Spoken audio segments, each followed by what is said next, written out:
항상 예수님으로 승리하시기를 축복합니다. 신앙 공동체가 왜 필요한지, 왜 신앙 공동체를 떠나면 안 되는지, 신앙 공동체에 왜 우리가 주님 만나는 그 순간까지 머물러 있어야 되는지 오늘 말씀을 전하려고 합니다. 우리 온 성도님들이 언제나 신앙 공동체에 항상 머물러 있기를 주님의 이름으로 축원합니다. 지구에 나 혼자만 있으면 어떻게 될까라는 생각을 해본 적은 없나요? 저는 학생 때 해본 적이 있습니다.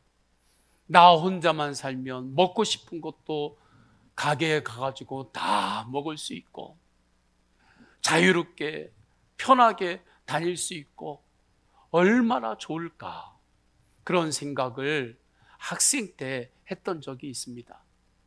그런데 더 깊이 생각해 보면 만약에 지구에 나 혼자만 있다면 일단 탁구도 할 수도 없을 것이고 축구도 못 할 것이고, 또 자동차가 좀 고장이 나면 그걸 고칠 수가 없으니까 그 뒤로는 운행을 할 수 없게 되겠죠.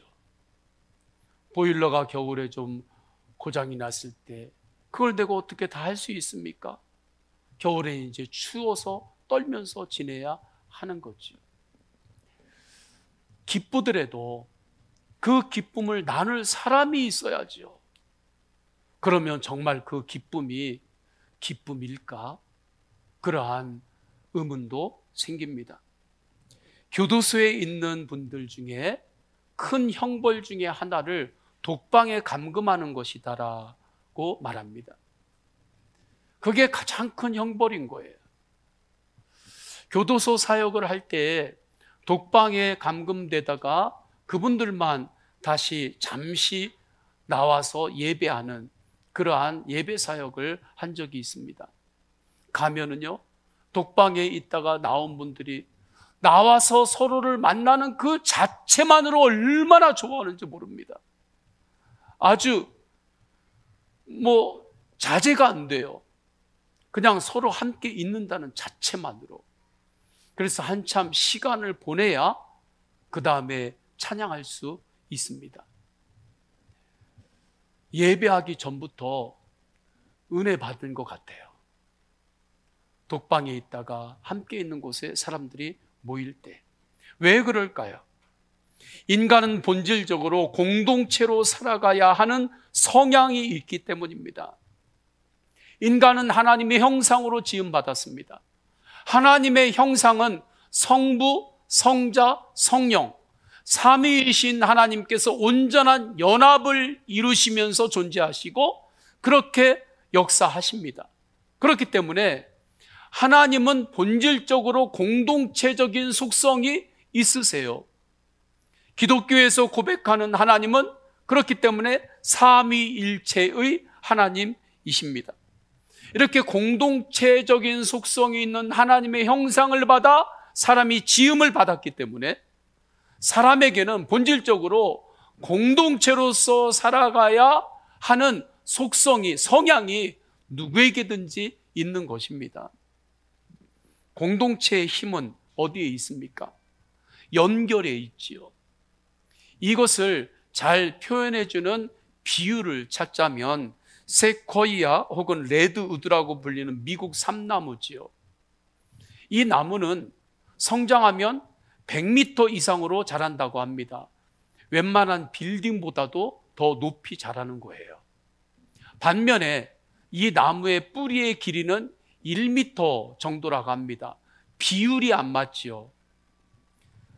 이 나무에 그 몸을 지탱할 수 있는 뿌리의 비율이 안 맞아요.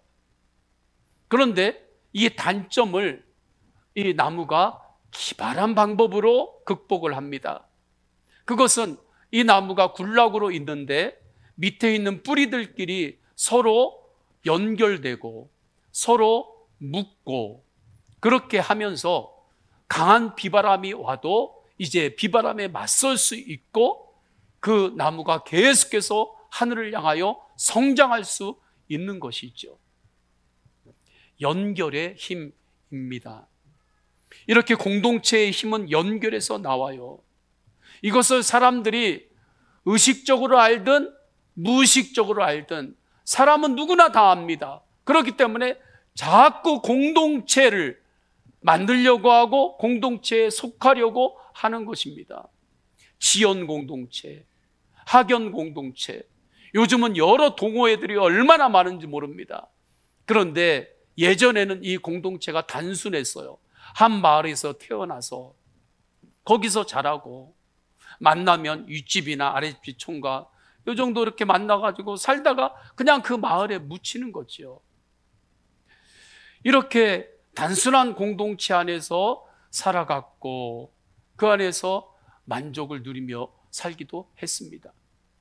그런데 지금은 아니죠. 지금은 인터넷 상황에 보기만 하더라도 밴드, 앱, 틱톡, 릴스, 페이스북, 요즘은 구독 스타일의 모든 사이트들이 얼마나 많은지 모릅니다. 지금도 계속해서 생겨나고 있기 때문에 몇 개라고 말할 수가 없을 정도이겠죠. 이 모든 것들도 다 사이버 상에서의 공동체라고 표현할 수 있습니다. 요즘은 이러한 공동체가 너무 많아서 좀 문제예요. 이제는 너무 많아서. 조직폭력배를 보면 그들도 공동체라고 표현하기가 좀 어감의 느낌상 잘 안 맞지만 표준 국어 대사전을 보니까 행동과 생활, 목적, 양식이 하나가인 사람들의 집단이 공동체라고 정의하고 있어요. 그런 의미로 볼 때는 조직폭력배도 공동체의 범주 안에 들 수 있는 거지요. 그런데 얼마 전에 중소도시에서 폭력배들끼리 큰 다툼이 있었습니다. 많은 사람들이 다쳤어요. 전화를 했는데 순식간에 조직원들이 수십 명이 다 집합을 한 것입니다. 다른 도시에 간 조직원들도 전화 하나에 다 모여가지고 그렇게 다투는데 막 목숨을 걸고 그렇게 행동을 한 거지요. 그들을 연결하고 있던 것이 무엇이었겠는가? 무엇이 그들을 그렇게 움직였겠는가? 행동 강령이 있더라고요.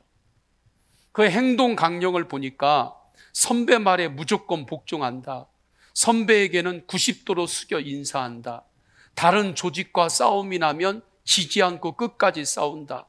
경쟁 조직원에게 폭행당하면 반드시 복수한다. 이러한 행동 강령으로 연결이 되어 있었고 이것이 그들은 힘이라고 생각을 한 것입니다. 이러한 공동체들이 세계에 지금은 얼마나 많이 있는지 모릅니다. 이 공동체의 생태계 안에서 우리가 살아가고 있다 하더라도 과언이 아니에요. 이 공동체의 숲에서 우리가 살아가고 있습니다. 그러면 이러한 수많은 공동체 가운데 존재하는 신앙 공동체는 과연 무엇이겠습니까? 세상에서는 신앙 공동체를 사회를 구성하고 있는 여러 공동체 중에 하나일 뿐이다 라고 그렇게 이야기를 합니다. 퍼즐 블록 중에 여러 블록 중에 한 조각으로서 신앙 공동체를 세상은 바라보고 사회학적으로는 그렇게 바라보는 거예요. 그러나 성경은 그렇게 말씀하지 않습니다. 성경은 신앙 공동체란 구원으로 이끄는 본질적인 공동체요, 생명으로 이끄는 본질적인 공동체요, 하나님이 주시는 복과 행복을 누리는 그 길로 가는 유일한 문이라고 말씀합니다.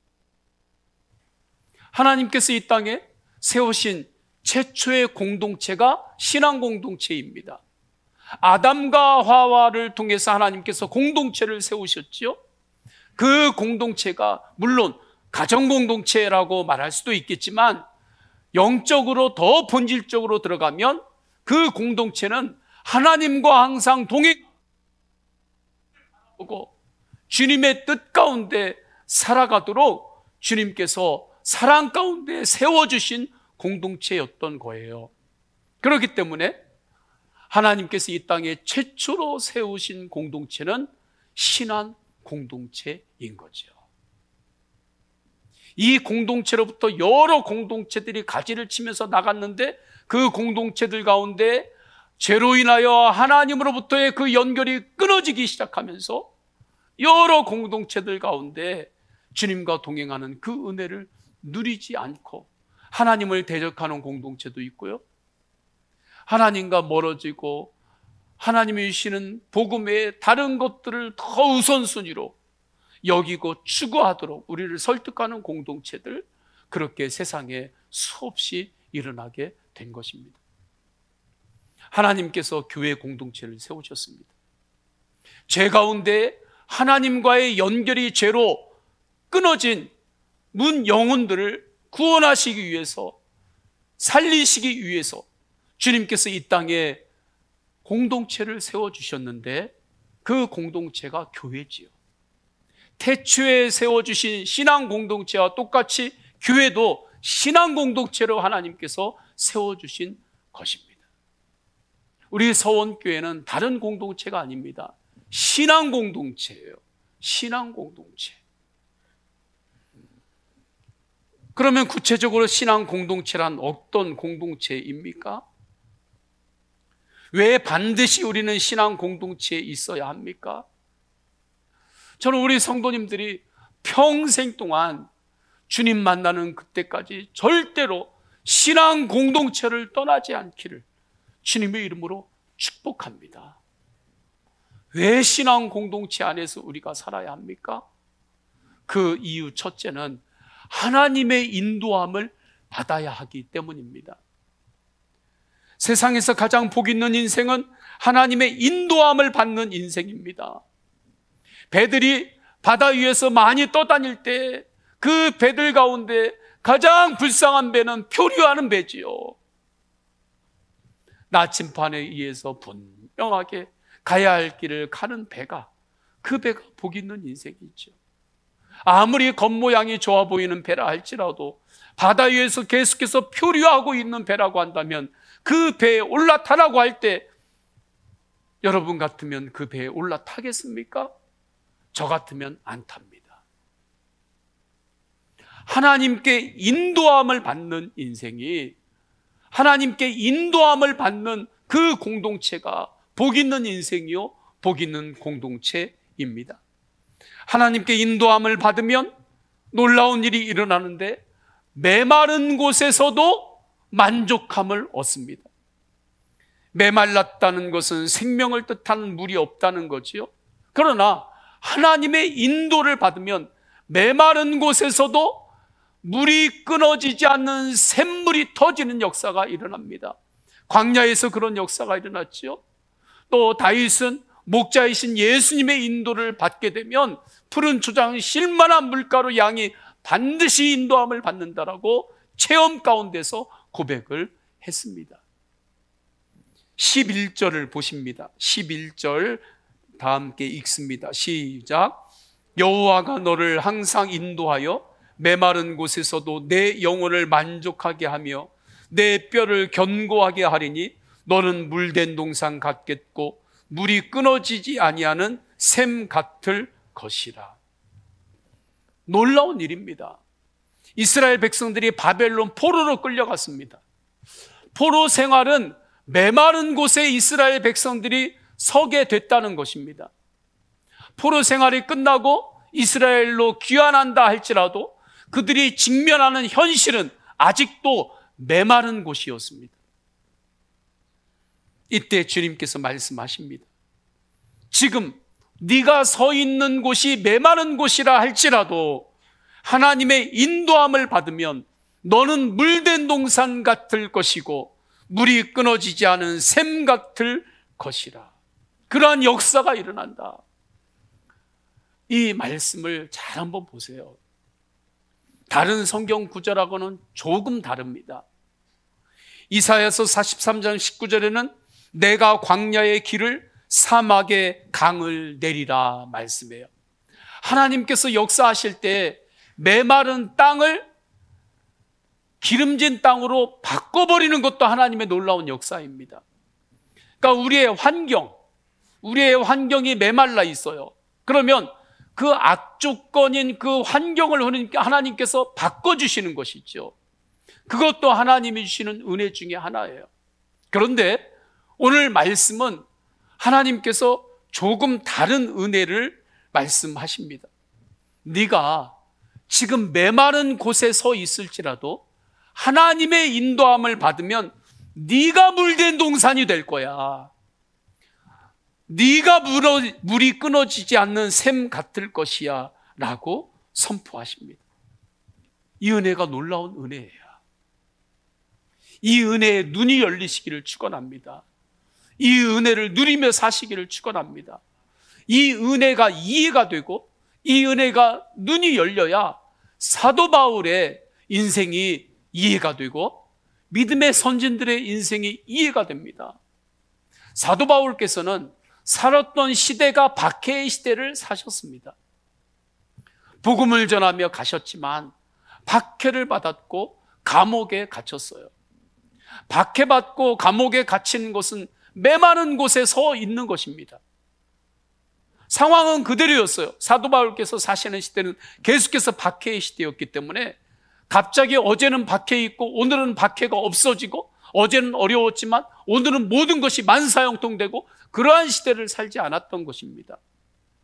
그럼에도 불구하고 사도 바울께서는 감옥에 갇혔을 때에도 그 안에서도 감사했습니다. 박해를 받는 가운데도 하나님을 찬양했습니다. 주님 감사합니다. 주님을 찬양합니다. 그리고 기도를 멈추지 않았습니다. 어떻게 이런 일이 일어날 수 있었을까요?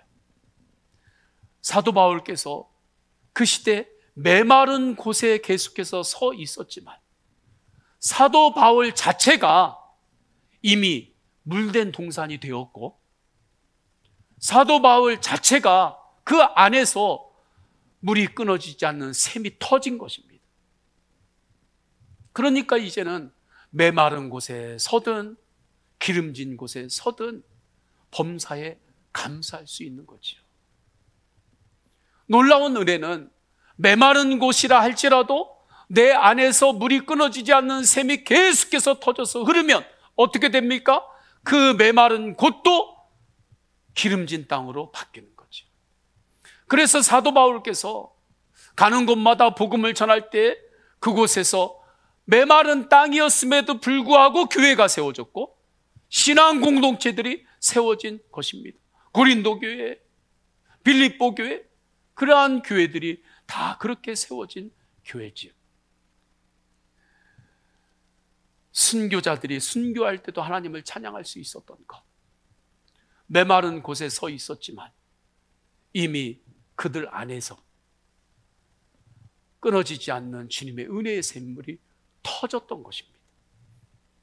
그러니까 순교하는 순간에도 죽어도 주님을 찬양하며 죽은 거죠. 천국을 본 것입니다. 하나님 나라를 본 거예요. 그러니까 죽음이 끝이 아니라 죽음만 넘어서면 천국임을 알았기 때문에 찬양하며 순교를 당했던 것입니다.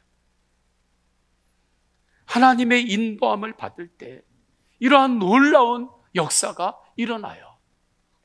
이 역사를 가리켜서 구원의 역사라 말하는 것이고 회복의 역사라 말하는 것입니다.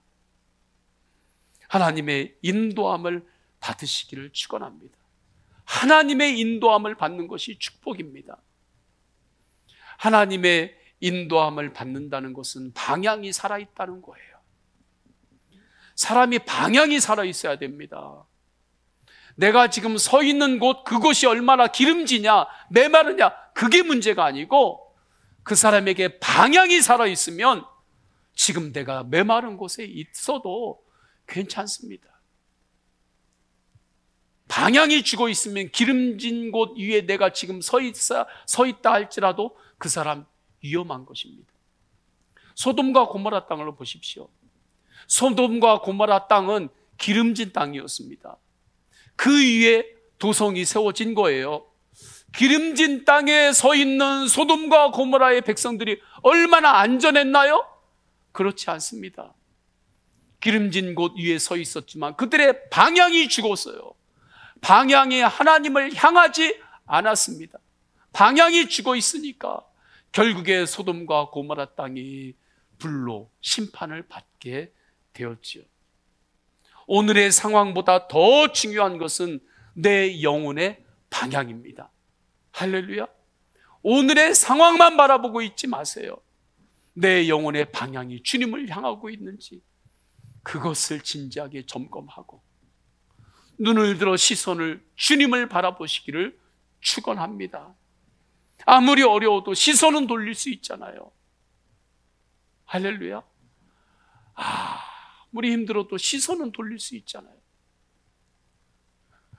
병원에 가도 아무리 육신이 많이 약한 분이라도 저를 좀 보세요 그러면 고개는 못 돌려도 힘이 없어서 눈동자라도 이렇게 돌립니다. 생명이 있으면 시선은 돌릴 수 있잖아요.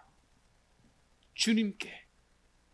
그러면 방향이 살아나는 거거든요. 그럼 그 방향이 우리의 다른 것들을 살리는 것입니다. 큰 산을 오르다가 눈사태를 당할 때 생존 전략을 나의 끝 예수의 시작이라는 책에서는 두 가지를 제시합니다. 첫째는 침을 뱉어라. 둘째는 땅을 파라. 혹시 어디에 갇히면 침부터 뱉으라는 거죠. 저는 처음에 이 글을 읽으면서 이해가 되지 않았습니다. 설명을 보고 이해가 됐어요. 눈사태에 갇히게 되면 어디가 위인지 어디가 아래인지 어디가 옆인지 분간한다는 것이 거의 불가능하다고 합니다. 그런 상태에서 맹목적으로 막 땅만 파면 그러면 전혀 반대 방향으로 파고 들어간대요. 실제로 구조대원들이 가서 구조할 때 숨진 사람을 발견합니다. 이분이 묻힌 데에서 10m 정도를 밑으로 땅으로 더 파고 들어가 가지고 자기 힘을 다 기진한 이후에 거기서 죽어 있더라는 거예요. 왜 그렇습니까? 방향을 알 수 없기 때문에 그래요. 그래서 침뱉으래요. 왜 그런가? 내가 방향을 알 수 없어도 그 안에 적용되는 원리가 있는데 중력이라는 거죠. 중력. 그래서 침을 뱉었는데 그 침이 밑으로 이렇게 잘 떨어져요. 그러면 내 몸이 밑을 향해 가지고 지금 있는 것이니까 거꾸로 뒤집어서 반대 방향으로 파고 나와야 된다. 그래야 산다. 침을 뱉었는데 침이 옆으로 흘러요. 오른쪽으로 흐르든지 왼쪽으로 흐르든지. 그러면 내가 그 갇힌 곳에서 왼쪽으로 누워 있든지 오른쪽으로 누워 있는 게 내 몸의 방향인 거예요. 그러면 그것을 맞춰서 방향을 다시 반절 틀어서 이제 그곳을 향해서 파는 거죠. 침을 뱉었는데 내 얼굴에 침 뱉었어요. 침이 그냥 그대로 내 얼굴에 그냥 흐르는 거예요, 옆으로. 그러면 방향이 제대로 되어 있는 거예요. 그러면 그 앞으로 그냥 눈을 파면서 나오면 산다는 것입니다. 우리가 이 땅을 살아갈 때 영적으로도 동일합니다. 누구나 영적으로 눈사태와 같은 그러한 일을 만날 때가 있어요. 제가 누구나 만난다고 그랬죠. 누구나 만나기 때문에 그렇습니다. 저 사람은 안 만나겠지, 왜 나만 만나나? 절대 아닙니다. 누구나 다 눈사태가 나를 덮치는 것 같은 그러한 영적인 상황을 만나요. 그 안에 갇히면 이전에는 분별이 잘 됐던 것들도 분별이 잘 안 돼요, 방향이. 그러나 그때에도 적용되고 있는 영적인 원리가 있는데 그 안에도 하나님의 인도하심이 있는 것입니다. 중력의 원리가 있는 것처럼 하나님의 인도하심이 그 안에도 있어요. 그 갇힌 곳 안에도 그때 그 하나님의 인도함을 받아야 합니다. 할렐루야. 그 방향이 살아있어야 돼요. 그러면 그 하나님의 인도함을 우리가 어디를 통해서 받을 수 있습니까? 신앙 공동체를 통해서 받는 거예요. 신앙 공동체를 통해서 하나님의 인도함을 받습니다. 왜 그런가요? 신앙 공동체는 하나님의 말씀과 연결이 되어 있기 때문입니다. 주님의 은혜와 연결이 되어 있고 주님의 십자가 부활의 소망과 연결이 되어 있기 때문에 그래요. 하나님께서 그렇게 정하셨고 하나님께서 세우신 것입니다. 한국의 대사관이 미국에 있습니다. 워싱턴에 있거든요. 한국의 대사관이 있는 땅은 미국 땅입니다. 그런데 그 대사관 안에 령은 한국 령이에요. 한국의 법에 적용을 받습니다. 미국 대사관, 우리 광화문이나 그 외국 대사관들이 모여 있는 것도 동일합니다. 외국 대사관이 있는 곳은 우리 한국 땅이지만, 대한민국 땅이지만 령은 그 나라의 영을 따르는 거예요. 그 안에는. 그래서 대사관 안에 누가 들어가면 함부로 못 들어가는 것입니다. 영적으로도 동일해요. 교회가 이 세상, 이 땅에 교회가 있지만 이 교회는 하나님의 영의 다스림을 받는 천국의 대사관이에요. 그렇기 때문에 보네포 목사님은 예수님은 지금 교회로 이 세상에 존재한다 라고 말씀하셨습니다. 에베소서 1장 23절에서는 교회는 예수님의 몸이다 라고 하나님께서 정하셨고 하나님께서 말씀하셨어요. 그래서 하나님은 신앙 공동체를 통해서 구원의 길, 구원의 복음을 우리에게 선포하십니다. 신앙 공동체를 통해서 축복의 길로 우리를 인도하십니다. 그래서 신앙 공동체와의 연결이 절대 끊어지면 안 돼요. 할렐루야. 신앙 공동체 안에 항상 머물러 있어야 되고 평생 동안에 신앙 공동체를 통해서 하나님의 인도함을 받기를 축원합니다. 목사님, 꼭 신앙 공동체, 교회를 통해서만 하나님의 인도함을 받아야 하나요? 나 혼자도 하나님 믿는 믿음으로 인도함을 받을 수 있죠. 이렇게 생각할 수 있습니다. 그리고 실제로 이 시대는 이렇게 생각하는 분들이 대단히 많습니다. 점점 더 늘어나고 있습니다. 앞으로는 더 늘어날 것 같아요.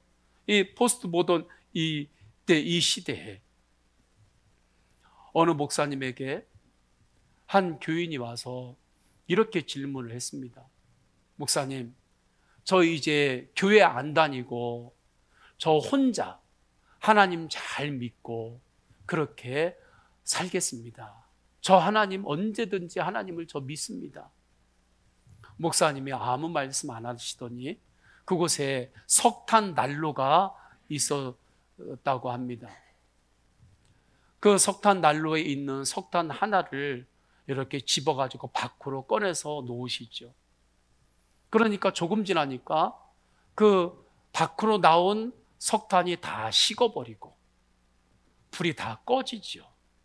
그런데 석탄 난로 안에 모여있는 석탄들은 아직도 불이 활활 타고 있는 것입니다. 이것을 봐라. 그분이 그것을 보면서 깨닫고 제가 더 열심히 예배하고 주님의 교회에 머물겠습니다. 그렇게 대답을 했다고 합니다. 이 이야기는 가끔 부흥사님들에게 많이 들었던 이야기지요. 어릴 적에 들었는데 맞아요. 목회를 하면서 보니까 맞아요.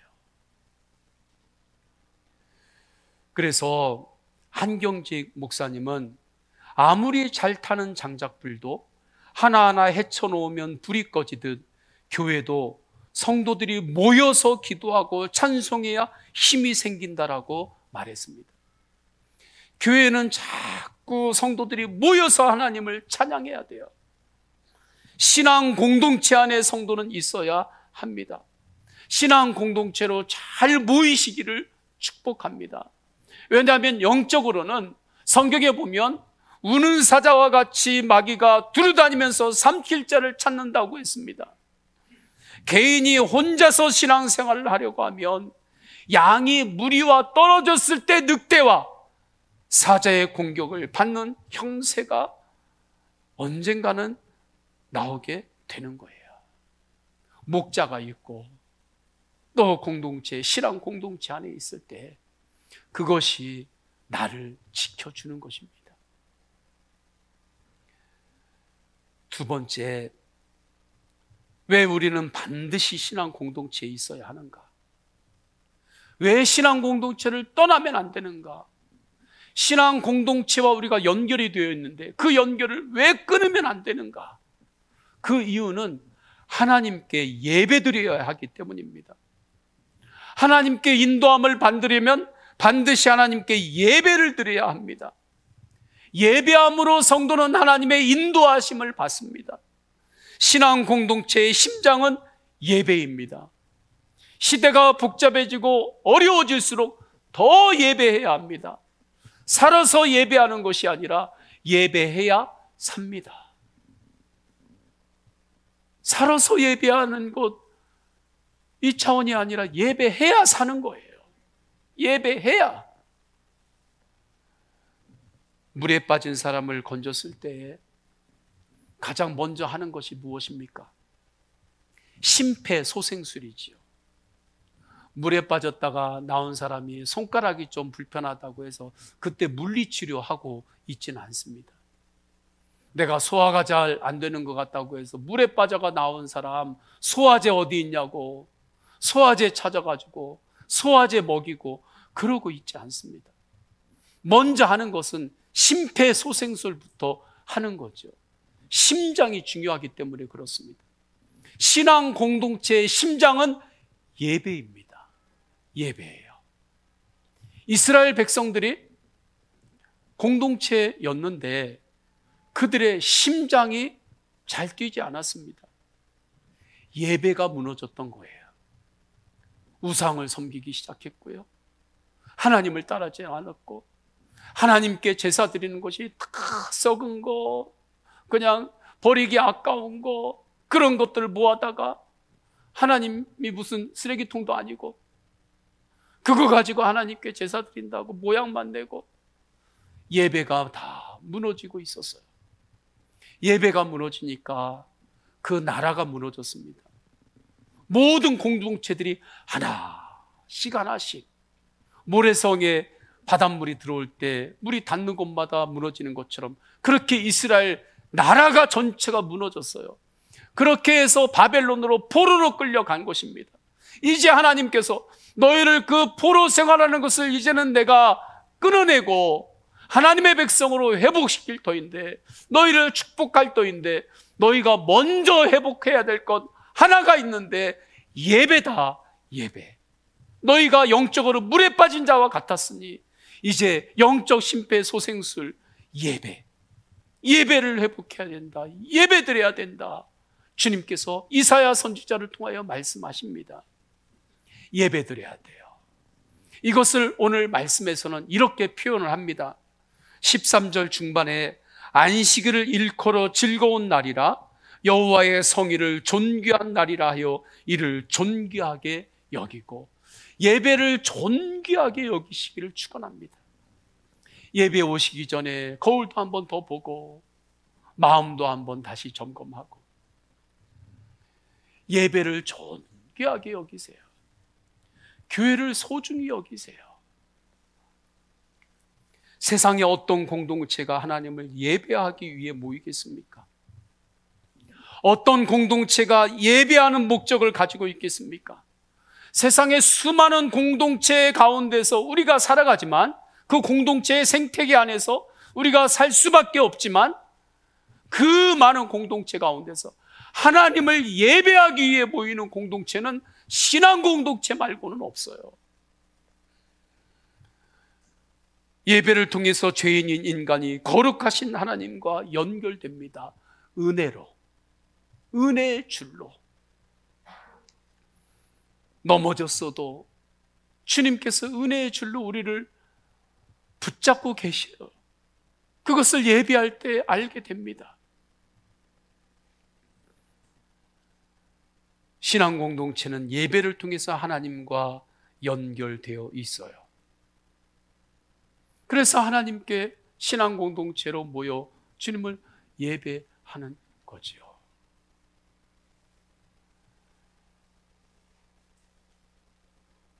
오늘은 말씀을 막 전하다 보니까 시간이 많이 지났어요. 시간 가는지도 몰랐는데 말씀을 정리하겠습니다. 내가 뭘 해야 될지 지금? 이때 내가 뭘 해야 되나? 예배하세요. 내가 이때 뭘 해야 될지 모르겠어요. 예배하세요. 예배하면 돼요. 왜 그런가? 높은 산을 오르는 암벽 등반가들이 서로 로프를 서로 연결해가지고 오르잖아요. 그들은 서로 연결하지만 우리는 예수님과 연결된 사람이에요. 십자가의 은혜로, 십자가 보혈의 은혜로, 이것이 예수님과 동행하는 것입니다.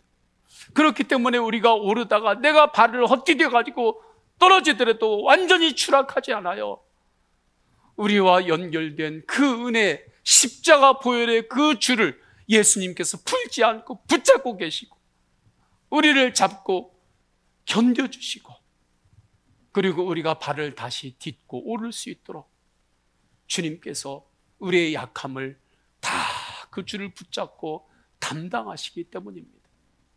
이게 십자가의 은혜예요. 예배가 이 은혜로 우리를 이끄는 것입니다. 신앙 공동체 안에 항상 머무시기를 축원합니다. 신앙 공동체 안에서 사는 것이 축복이고 하나님이 가장 기뻐하시는 것입니다.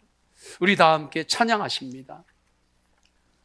찬양할 때 사막에 샘이 넘쳐 흐르리라 찬양하십니다.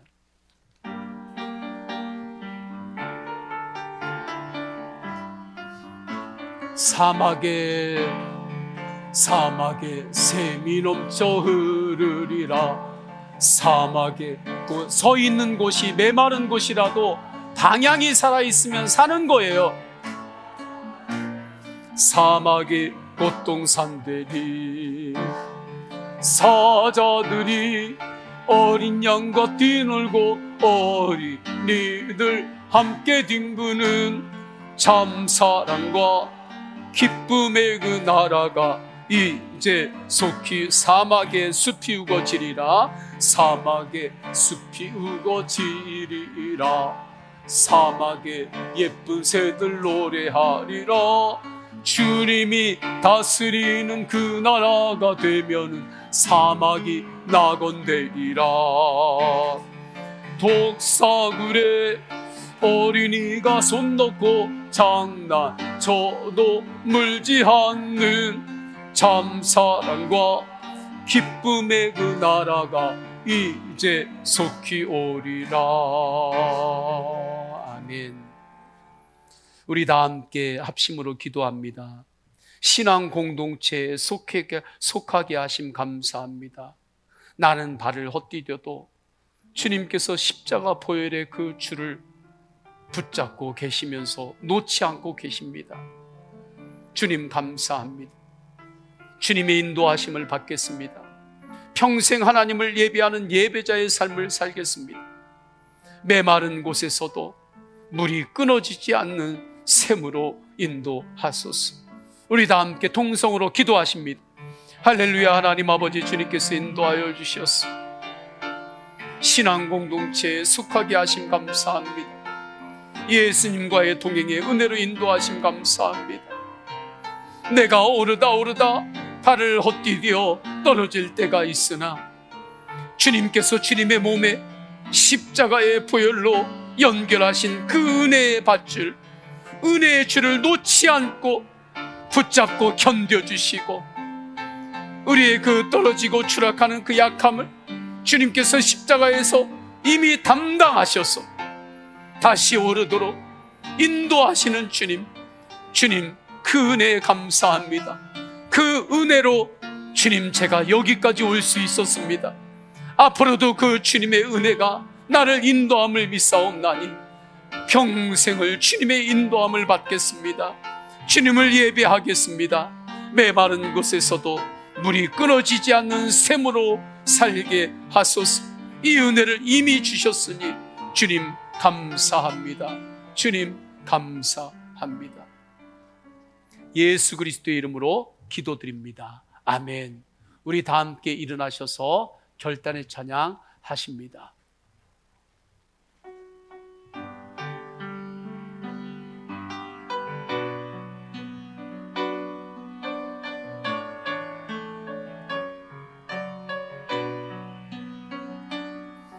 너의 가는 길에 주의 평강이 있으리.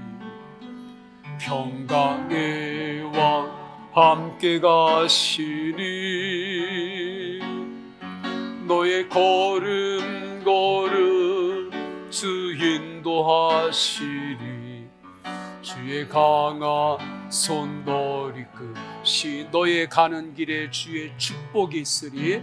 가는 길에 주의 축복이 있으리. 영광의 주 함께 가시니. 내가 밟는 모든 땅 주님 다스리리. 너는 주의 길 예비케 되리. 주님 나라 위하여, 주님 나라 위하여 길 떠나는 나의 형제여, 주께서 가라시니. 너는 가라 주의 이름으로. 거칠은 광야 위에 꽃은 피어나고 세상은 내 안에서 주님의 영광 보리라. 강하고 담대하라. 세상이 이기신 주. 우리 옆 사람들 축복하며 찬양하십니다. 너와 동행하시며 내게 새 힘을 주시리. 아멘. 성부, 성자, 성령 삼위일체 하나님의 사랑과 은혜와 감화 감동하심이 주 예수 그리스도의 십자가의 보혈의 은혜로 우리를 붙들고 계시는 예수님을 바라보며 세상을 향하여 나아가는 모든 예배자들 머리 위에, 또한 주님의 인도하심을 따라 나아가는 김기용 목사님과 가정 위에, 사역 위에 영원까지 함께 하시기를 간절히 축원하옵나이다. 아멘.